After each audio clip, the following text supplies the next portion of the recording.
The Good Reading Podcast is brought to you by Luxury, the monthly book subscription that pairs a new release book with a pampering gift delivered to your door.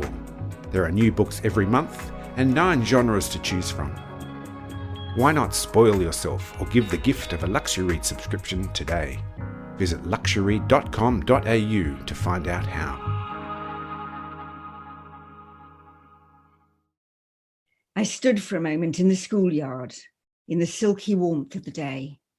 In the playground, Poppy raced past unaware, her face radiant with purpose. I turned away. Although both Alex and Poppy's teacher had been calm and reassuring in their different ways, I felt that I'd set something in motion. But what had I learned? Nothing, except there was probably nothing to worry about. Poppy was fine, and I was a fretful single mother, the kind Jason complained about. What had they said I should do? Nothing, except wait and watch and see and try not to worry too much. I had 3 hours before I collected Poppy and Jake, and I didn't know how to fill the time. Normally I would have gone home, done some yoga or had a run, and then continued with Poppy's witch outfit. But I didn't want to do any of these things because I was filled with a churning disquiet that made my limbs twitchy. If I'd still been a smoker, I would have smoked a cigarette and then another cigarette, lighting one from the tip of the previous one, killing time. I walked slowly down the street towards my flat, past the magnolia tree in sumptuous bloom, past the junkyard and boarded up shops. Then I stopped. I thought of the drawing. What had she seen? And what had she heard? What was she trying to tell me? I turned round and made my way onto the high street. I went up to the door of the police station, and without giving myself time to think, I opened the door and stepped inside. Hello, and a very warm welcome to the Good Reading Podcast. Nicci French is the pen name for the husband and wife writing duo of Gerrard and Nicci French. They've written 23 books together, including 10 in the Frida Klein series and 15 standalone crime fiction titles. Today I'm talking to Nicci Gerrard and Nicci French about their latest book, The Unheard. Nicci and Nicci, welcome to the Good Reading Podcast. Thank you very much for having us. From your very first collaborative novel, The Memory Game in 1997, through the Frida Klein series and now to The Unheard, you've written consistently great psychological thrillers. In your minds, what are the fundamentals of a great psychological thriller? Oh, right. Well, there's a question to start off with. Right. Well, if in a way I can say the way we come at it, and I think it's right from the beginning. We've always written stories about certain kinds of anxiety and fear, and what we've always written is the kinds of things that really scare us, the things that get under our skin. We've never been drawn to the terrorists on the loose and there's 3 days to defuse a bomb or something like that.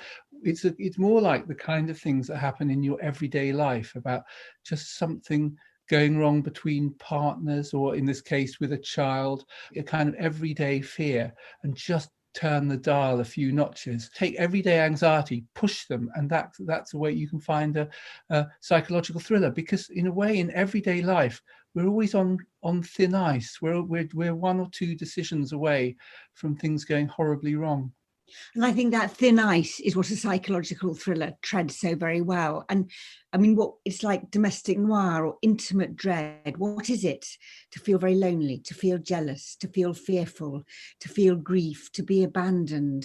The things that go on in our world around the breakfast table, kind of in a family, that's what we work with. And the story is of course crucial, but the characters are also crucial. The journey that the characters go on through the story and how they kind of unravel and put themselves back together again.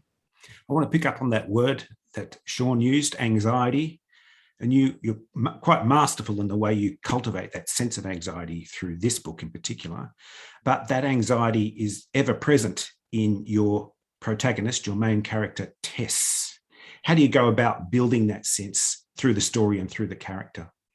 Tess is a single mother, and she's a very anxious and maybe overprotective single mother. And so we start with a situation which seems maybe quite small, and it's how she reacts to it that then escalates.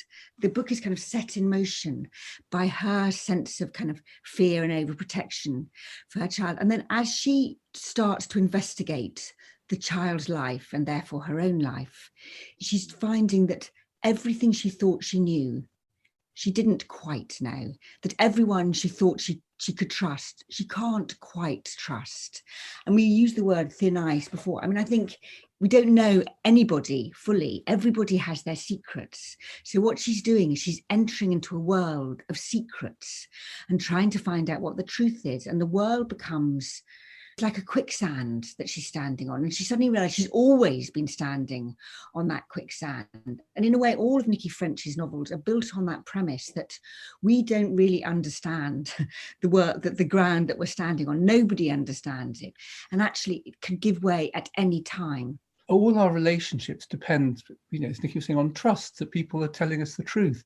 And you suddenly realise one of the people was lying to the other, and life wasn't as comfortable as it seemed. And I think that's often what we feed on, which makes us feel like sort of vampires or some kind of strange creature. But what if my partner's not what he seems or what she seems? Is this something that materialises as you write, or have you planned this all out? Both are true. So we spend a long time thinking about what book it is that we're going to be spending 8 or 9 months writing. And we have to be equally grabbed by an idea. And then we do plan, we have to have the kind of beating heart of the novel, why it needs to be written. And often it's not the plot, it's a kind of a situation or an emotion that gets us going. And then we do plan out the whole journey of the novel, and in some detail usually, so we know where it's going. But actually then in the writing, you realise that the novel has a life of its own, and you sometimes find yourself, sometimes it's like halfway through the novel or even towards the end, you suddenly think, that's what it's about. That's what the real underbelly of this novel is. That's what got us going in the first place. So both are true. And we really have learned that we have to allow the novel to dictate to us sometimes and to kind of follow where it's leading us. We can talk for a moment about the premise of the book and a rather disturbing children's drawing. Poppy is the young girl's name. I think she's 3 years old. And the Unheard really explores this, I guess, child trauma and the trauma of parenting as well. How do you go about researching a subject like that? The one way we went about researching it was by having 4 children. People say, where do ideas come from? And they often come from very mundane, ordinary things in life that you wouldn't think would be a thriller.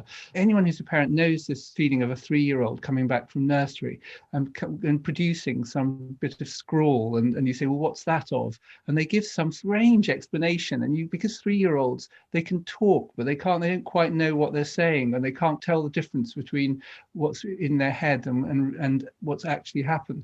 So they'll give you an explanation for some drawing, and you think that doesn't bear any relation to this strange thing that you've drawn. Very often Nicci and I will have a conversation about something like that, something we both went through, and think, that could make a thriller. What if the 3-year-old comes back and they do a drawing that seems to show that they've seen a murder?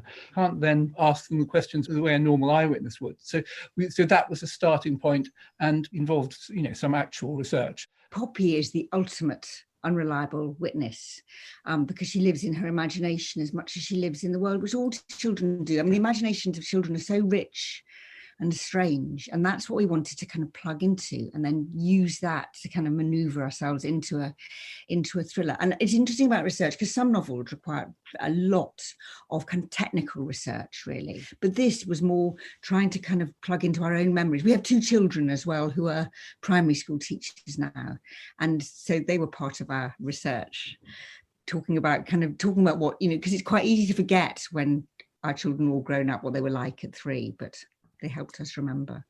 You seem to be constantly exploring these grey areas between truth and lies, between trust and mistrust. And that was constantly raising in my mind this sense of uncertainty. Is Tess okay? Is her mental health trustworthy? Who do I trust here? Is that something you are consciously cultivating, or is it just a rise out of the process of writing? That's quite a good description of the way we see life all the time. I mean, I think there is always that. We don't need to worry about our enemies. Most of us need to worry about our friends.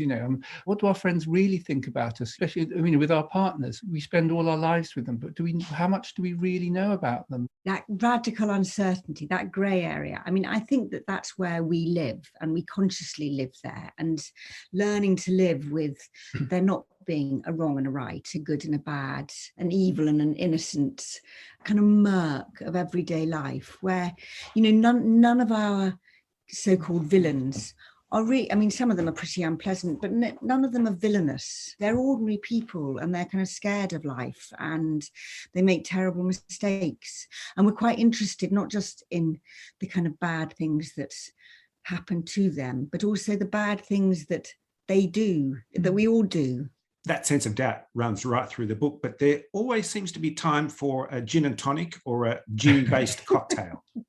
Yeah, well, that's very important. We do this autobiographical self-meditation. I noticed the Negroni gets a mention every now and then. I make a very good Negroni. Sean does make a good Negroni. One of the things that we talk about a lot when we're planning a book and then when we're writing it is pace and altering pace. Like kind of sitting in a garden with a very good Negroni is a very good way of just, stopping for a while. And books can't go at the same speed all the time. You have to kind of hurtle and then slow down. Also, it's really important, for us, I think the settings are so important. And we always talk about, how interested in food is this character? Different. Some characters, what do they drink? What do they eat? Do they smoke? What's in their fridge? What's under their bed? Yeah, and so things like that. We really want people to feel that you're almost eavesdropping on a real, in this, this case, a real London life. When one thinks of one's favourite thrillers, it's so often not just the cleverness of the story, it's just the atmosphere,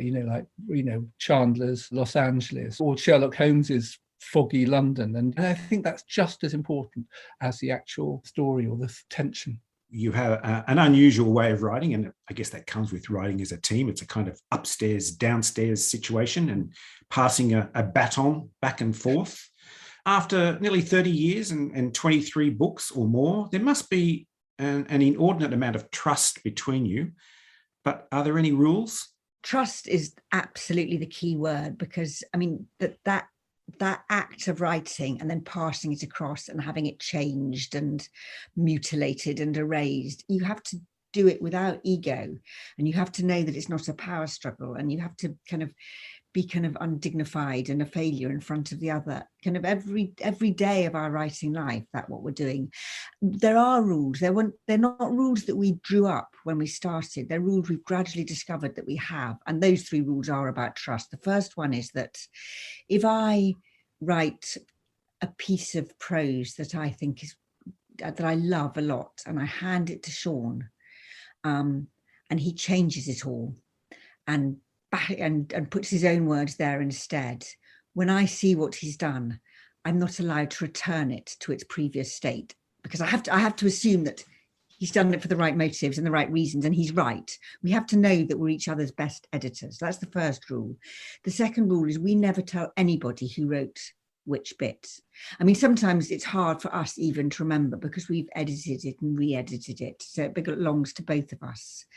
And the third rule is if I give something to Nicci and she thinks, oh, this isn't quite good enough, this really needs changing, she just changes it. That's why if I think there's something wrong with what Nicci's written, I don't need to say it, just make it better. And what I know is, if I write this beautiful sentence and the next time I see it, it's gone away, it's not because Nicci's doing a concerted effort to write the book that she had in mind all along. It's what does the book need? If we really felt that it was a kind of power struggle, then we'd have written 2 chapters of our first book and had a huge row and never done it again. Is there ever a moment when one of you says, oh, Sean, or hey, Nicci, I just can't be bothered today? but that's how, in a way, yes. I think because one of the really good things, writing is hard, so hard anyway. I think there have been times where one of us, you get you just you're not in the right mood, or you're not, there is something good about the other person can, in that case, pick up the baton. And there is a feeling of just support.